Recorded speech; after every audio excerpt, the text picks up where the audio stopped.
She looked me dead in the eye, and the words, they just hung there in the air, cold and definitive. "I don't see you as a husband anymore, Daniel. Just a roommate." It wasn't a question. It was a statement. A declaration. And in that moment, something inside me just went completely still. I didn't yell, didn't even raise my voice. I just felt this deep, chilling calm wash over me. So, I decided, right then and there, to treat her exactly like one. No romantic gestures. No shared finances. No priority whatsoever. And when she finally realized I was absolutely serious about it, that's when everything completely blew up. But by then, honestly, the wheels were already in motion. My attorney had been contacted. My decision was made. To really understand how we got to that point, you have to go back a bit. I'm Daniel, 33 years old, and Olivia and I had been married for 5 years. We had the house in Plano, the garage, the finished basement, that whole suburban package that's supposed to mean you've made it. But for me, it had started to feel less like a home and more like clocking into a job where I was just counting down the hours until my shift ended. Olivia was a project manager, pulling in around $78,000 a year. I was in logistics management, doing about 125, working 50-hour weeks, handling supply chains and vendor negotiations. The kind of work that doesn't just switch off when you leave the office. But I was still the one taking care of the yard every weekend. I maintained both our cars, managed our investments, cooked most of our dinners. I handled all the house maintenance, changing furnace filters, cleaning gutters, bleeding radiators. All that invisible work that keeps a home running smoothly, but nobody ever notices until it stops happening. Lately, Olivia's main contribution had been complaints and this new, baffling terminology she'd picked up. It really started about 8 months earlier, when her cousin, Chloe, began hosting these weekly get-togethers. And Chloe was one of those people who suddenly discovered social justice at 28 and decided to make it everyone else's problem. The type who'd never held a job longer than 6 months but had incredibly strong opinions about how everyone else should live their lives. Olivia would come home from Chloe's place armed with a whole new vocabulary. Phrases like mental load and emotional labor and patriarchal expectations. And suddenly, everything I did, everything I was, felt like it was either insufficient, or problematic, or somehow just oppressive. Our intimate life, which used to be twice a week, dwindled to maybe twice a month, and then to essentially nothing. And her rejections weren't gentle. They came with this irritated sigh, like I was bothering her by even suggesting it. Then one day, I noticed she'd stopped wearing her wedding ring. She claimed it needed cleaning. But 2 months later, it was still sitting in a jewelry box in her dresser, not at any jeweler, just abandoned there. Like it meant nothing at all. The small disrespects started accumulating. She'd scroll through her phone while I was talking, ask me to repeat myself without looking up, roll her eyes when I'd mention anything about my day. But then I'd catch her smiling at her screen when she was texting someone. That specific smile she used to give me. About 3 months before that conversation, I'd thrown a barbecue. Woke up at 5 in the morning to prep brisket, got the smoker going, made everything from scratch. I overheard Chloe and Olivia in the kitchen laughing about how marriage was a trap, and men just get comfortable and stop trying once they lock you down. I was standing outside the window, holding a platter of meat I'd been working on for 6 hours. And that moment, it just crystallized everything. This wasn't going to improve. It was accelerating downhill. A few weeks after that barbecue, the breaking point arrived on a Tuesday evening. I remember it because it was so unremarkable. I just mentioned we should maybe look at a new vehicle, something like a 4Runner, practical for camping trips and potentially a family down the road. And she launched into this whole prepared speech. Like she'd been rehearsing it. She told me she'd been doing significant thinking and personal growth work, that she needed to be honest about her feelings. And that's when she dropped it. That's when she said she didn't see me as a husband anymore, that we were functioning more like roommates, and we should just acknowledge that reality and stop pretending otherwise. When I asked what exactly she meant, she said the passion had evaporated, that she felt like we were just going through the motions. And when I pointed out that she was the one who had eliminated all physical connection between us, she accused me of being dismissive, of not hearing her needs. Then she proposed this arrangement: we'd continue living together, splitting household responsibilities, but without the expectations of a traditional marriage. Just coexisting. And she actually told me I should be grateful she was being honest instead of going behind my back. That specific phrasing stuck with me. The way she said it, like infidelity was an option she'd actively weighed and decided against as some kind of favor to me. I asked her directly if she wanted to see other people. She got visibly uncomfortable. Hesitated way too long before saying she wasn't planning anything specific, but if something developed naturally, she didn't want to feel guilty about exploring it. Right there on our couch, in the house I'd been breaking my back to maintain, everything clicked. She wanted me to keep funding the lifestyle while she tested the market. Keep me as the safety net while she explored whether she could upgrade. And I was supposed to smile and accept this because, hey, at least she was transparent. I told her I needed time to process what she'd said. I kept my expression completely neutral, didn't give her any emotional reaction to work with. She seemed almost relieved, like she'd braced for a fight and was glad to avoid it. That night, I moved into the guest room for the first time in our marriage. Lay there staring at the ceiling, replaying 5 years of memories and seeing all of them through a completely different lens. Every complaint, every eye roll, every time she chose her phone over actually talking to me. The next morning, I contacted a divorce attorney, not to file immediately, but just to understand what I was actually looking at. He explained that Texas is a no-fault state, that I should document everything carefully, get my finances separated, and prepare for at least a 2 to 3 month process if things went smoothly, considerably longer if they didn't. He emphasized not moving out, not doing anything that could be characterized as abandonment, and to maintain civility but distance while I got everything arranged. I thanked him, scheduled a follow-up, and went to work like it was any other day. Except everything had fundamentally changed because I'd made my decision. She wanted roommates. She was going to get exactly that, just not the version where I subsidized her life while she figured out if she could do better. This part of the story, it's really about recognizing those early warning signs. When someone stops wearing their wedding ring, stays constantly on their phone, loses interest in you. It's not just a bad phase. It's a signal that something fundamental has shifted, and the smartest thing you can do is start preparing for the worst-case scenario instead of hoping everything will magically fix itself.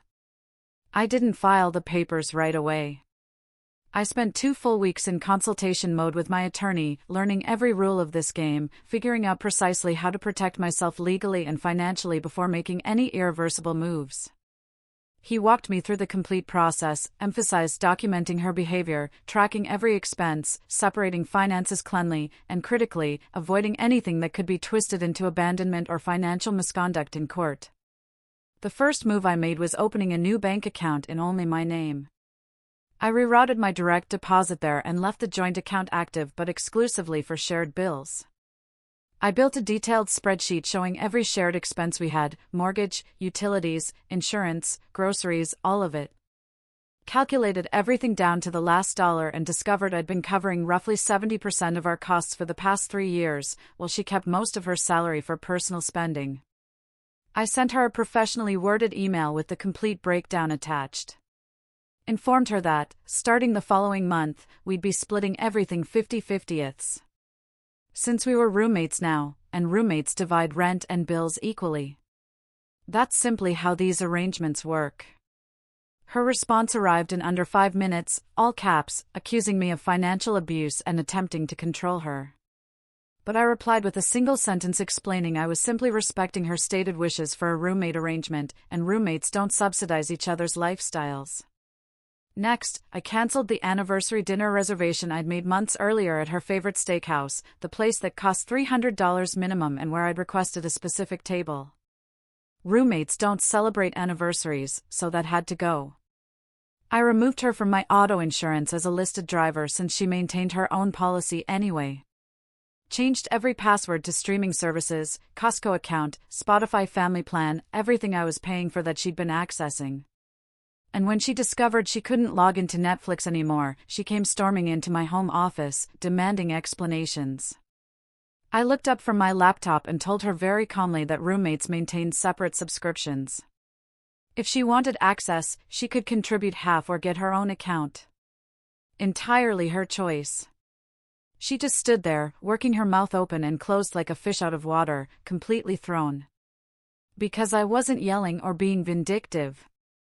I was simply stating facts in the same neutral tone you'd use to discuss trash day. My entire routine transformed. I started spending 90 minutes at the gym after work instead of rushing home. I'd grab Chipotle or do Sunday meal prep so I wasn't cooking dinners for two anymore. Stopped asking about her day or attempting conversation beyond basic household logistics. I moved all my belongings into the guest room on a permanent basis. Bought new sheets, set up my laptop and workspace in there. Essentially created my own separate living area where I could close the door and just not deal with her presence. The first major confrontation came roughly a week into this new system. She cornered me in the kitchen, insisting this wasn't what she'd meant, that reducing pressure didn't equal becoming strangers under the same roof. I sat down my coffee and asked her what exactly she thought the word roommates meant. Because from my perspective, roommates don't share beds, don't go on dates, don't celebrate relationship milestones. They simply share space and split expenses, which was precisely what I was doing. She tried arguing that we were still legally married and I was being vindictive. But I reminded her she was the one who explicitly stated she didn't see me as a husband. I was merely honoring her expressed perspective. And if she'd somehow changed her mind about that, she should probably communicate it clearly. She didn't. She just made a frustrated sound and walked away. And I knew I had her trapped logically, even though she hated it emotionally. Our anniversary landed on a weekend about 3 weeks into the new arrangement. Instead of being anywhere near her, I packed camping gear and drove up to Big Bend National Park. Found a dispersed campsite, spent 3 days hiking and sleeping under the stars with my phone mostly powered off. She sent 15 texts ranging from asking my location to calling me childish and immature, but I only responded once, saying I was camping and would return Monday. When I got back Sunday night, she was waiting. With her own spreadsheet.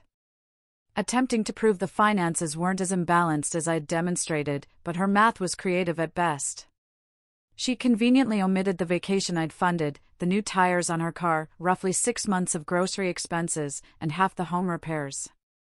I pulled up my records, showed her receipt after receipt, bank statement after bank statement, and watched her expression collapse as she realized she couldn't argue with documented evidence. She pivoted to emotional appeals, claimed I was punishing her for being honest about her feelings, that this wasn't the man she'd married. And I agreed completely. Told her the man she married believed he had a partner, and it turned out he had a dependent who resented him for providing. That landed hard.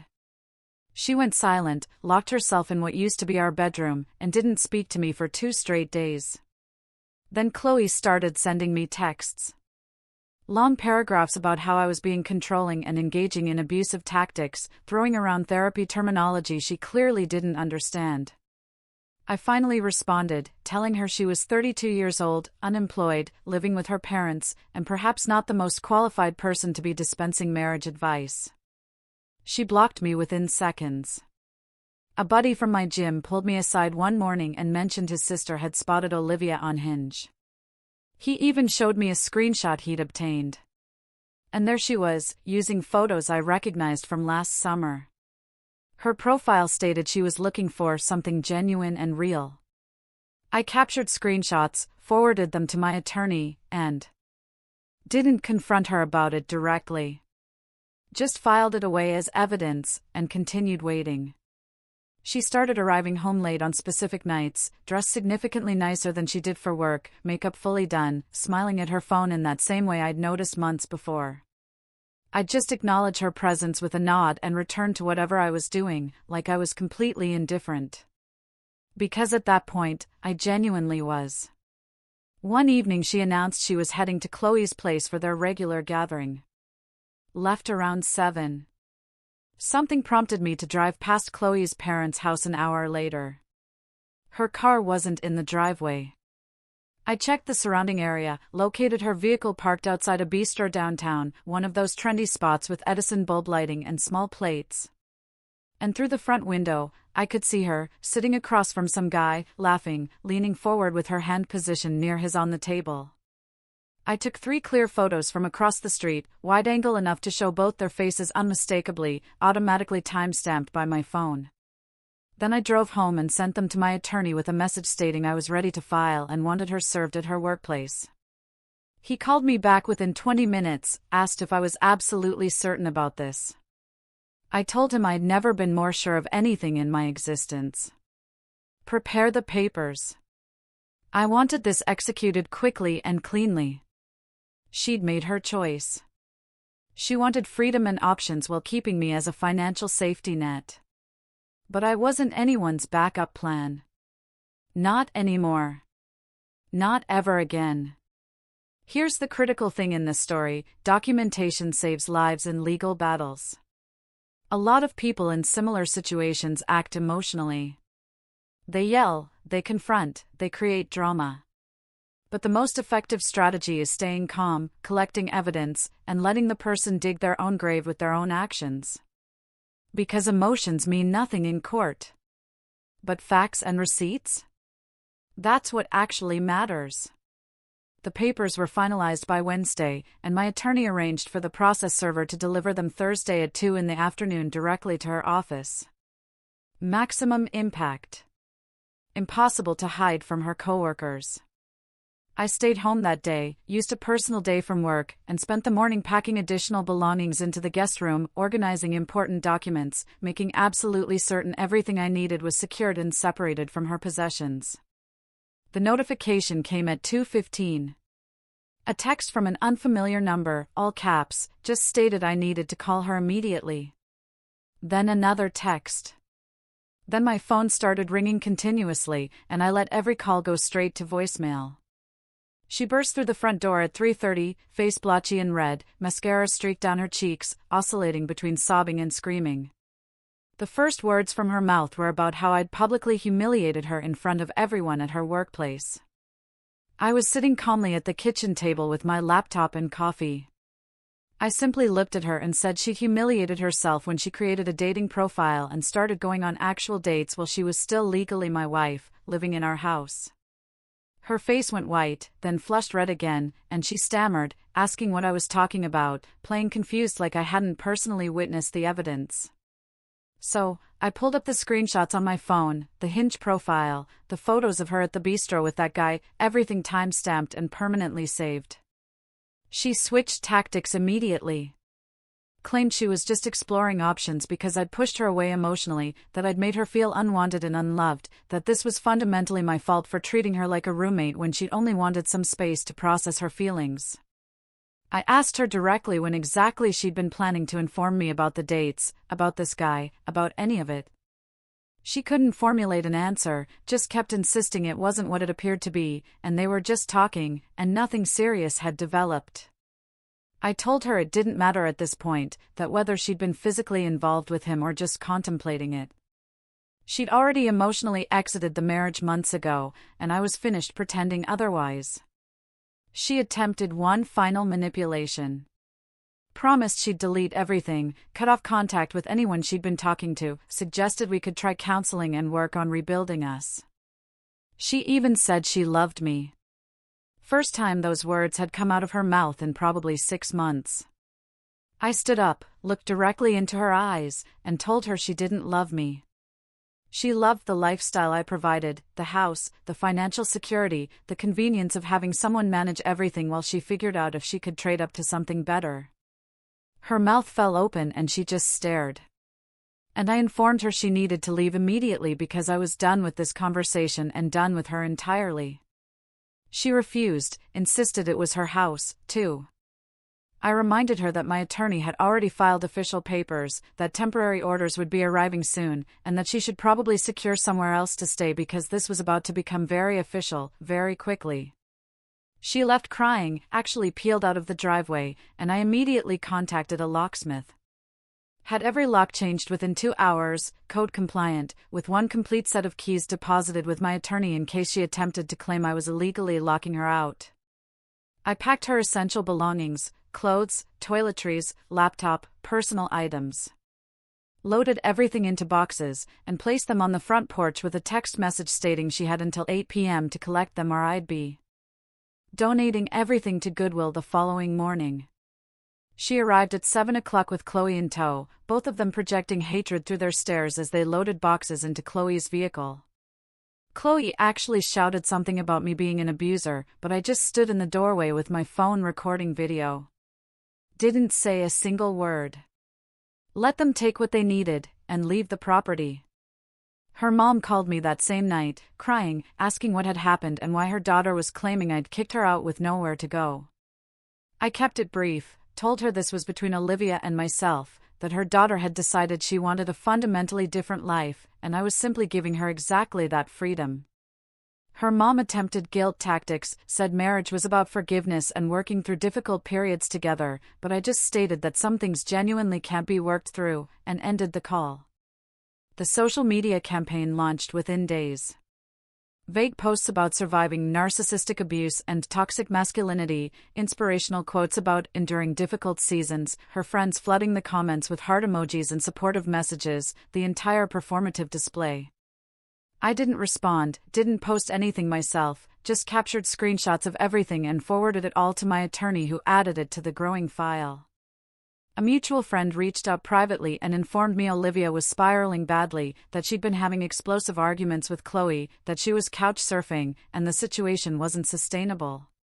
Part of me felt sympathy for approximately 5 seconds. Then I remembered her sitting across from another man laughing and flirting while I was at home, believing we were working on things. Any sympathy instantly evaporated. 2 weeks after she was served, I heard through multiple sources that she'd been terminated from her job. Apparently, she'd accumulated multiple tardiness warnings, had existing performance issues, and the divorce drama became the final justification they needed. Her parents refused to let her move back into their home. I never got the complete story, but apparently there was significant history there. Boundaries they weren't willing to compromise even for their daughter's crisis.